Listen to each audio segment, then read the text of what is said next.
नमस्कार, good morning, सुप्रभात, रामकृष्ण हरी. मी मिठ्ठू दगडू गदादे, गाव तांदळी, राहणार शिरूर. आपल्या समोर एक कविता सादर करतोय. कवितेचं नाव आहे, एक सुंदर मुलगी माझ्याकडे पाहून हसली.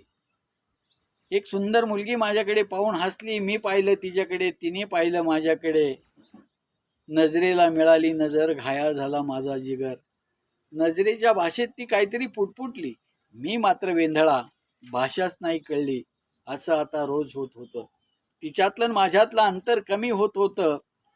पहिल्यांदा ती भेटली जिथे आज मी गेलो, तिथे तर तिचा प्रणय रंगला होता. मुलगा माझ्या ओळखीचाच होता. तो नेहमी माझ्या मागे असायचा. ती त्याला इशारे करायचा. माझा मात्र पूर्ण अपेक्षाभंग झाला. गुलाबी रंगाचा काळा रंग झाला.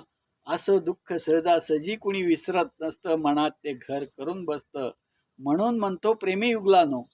म्हणून म्हणतो प्रेमी युगलानो, प्रेमाच्या रिंगणात चालत राहा. हसलीच एखादी मुलगी तुमच्याकडे पाहून, तर आधी मागे वळून पाहत जा. रामकृष्ण.